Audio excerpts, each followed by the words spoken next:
Hey guys, it's Raz again, and today I'm going to be showing you how to make this lovely shelf for whatever wall you want. Your bedroom, your kitchen, your dining room. Super simple. Come with me and let's get started. Today I'm going to be using 2 pieces of wood. If you know me, I only use scrap wood. So we've got to cut those down. We're just using our table saw to cut them down to the width that we want.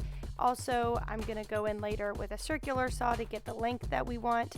I'm doing 2 different widths because I want a smaller shelf and a bigger shelf. This is all personal preference, whatever you want to use your shelf for. We're using them for plants, so some for smaller pots, some for bigger pots. It also depends on the shelving brackets that you get. You always want to make sure that they're a little bit over the length of your bracket. Once we have our wood cut down to size, it's time to start sanding. Again, I'm using scrap wood, so my wood's always kind of dirty and ugly on the outside, but don't judge a book by its cover.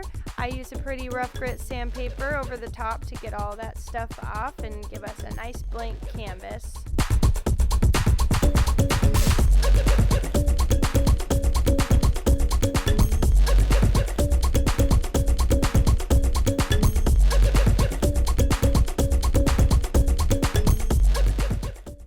Now we have 2 clean, beautiful, nice blank canvases. Look at that, so much better after you touch it with the sander for just a little bit. It's time to open up the stain and get to staining. The staining process is really so simple, you guys. I cannot stress this enough. Don't ever hesitate to just go for it.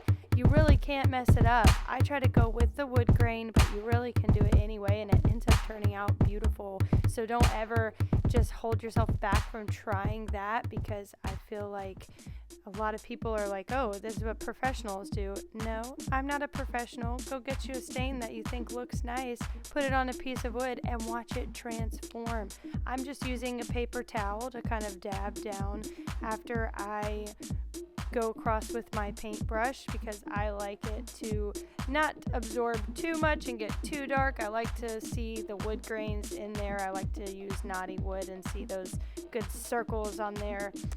But whatever your preference is, find what works for you. Do not be afraid of the stain. I will say it is kind of strong, so a mask always helps me. I get a headache from the smell, and some nice gloves. I've done it with gloves, without gloves. It's definitely more enjoyable when you have gloves on, because when you use an oil-based stain like I'm using here today, it's really hard to wash off your hands.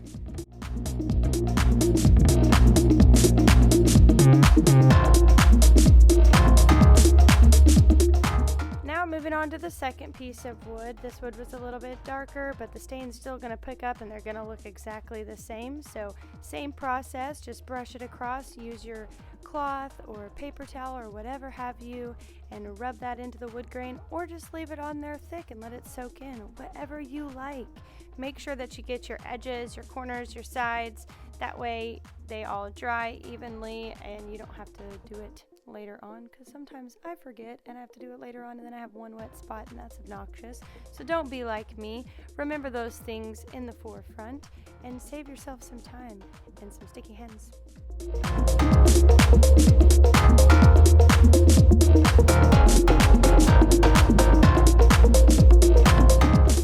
Now that we put the power tools away, time to pour a glass of wine, let our boards dry, and let's get to screwing these babies on the wall.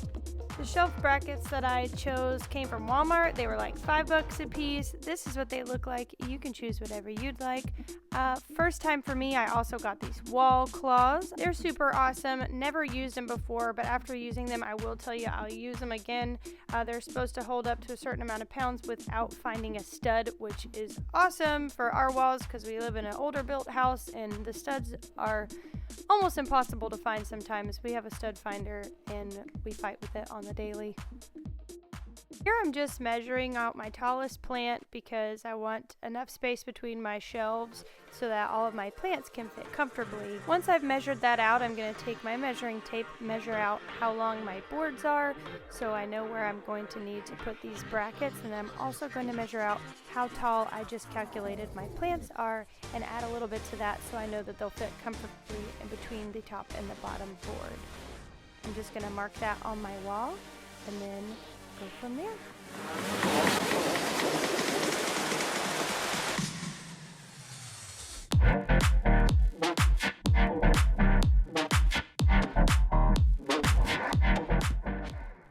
going in and carefully hammering in these anchors, and when I say carefully, I mean carefully. Whatever. Pull it out and do another one. We got plenty of these things. How am I supposed to pull that out? It's an anchor.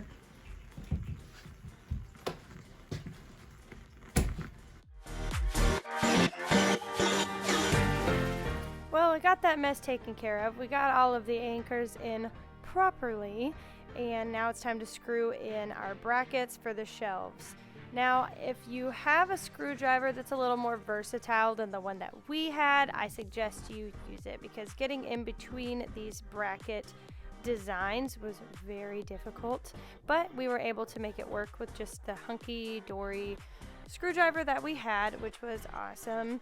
So I'm going to put that up there, I'm going to screw all those pieces in, and then we're pretty much ready to have our shelves sit on top.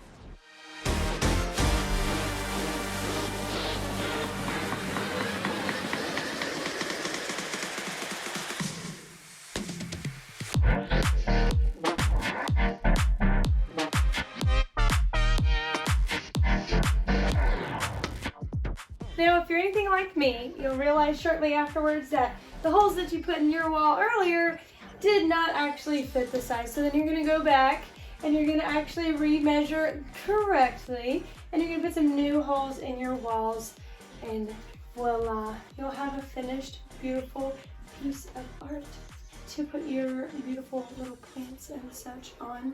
Don't get discouraged.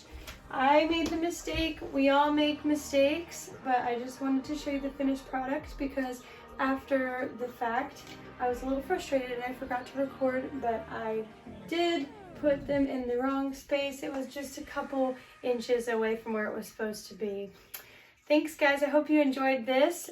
Like and subscribe to watch some more of these videos. Make sure it sound right, boys.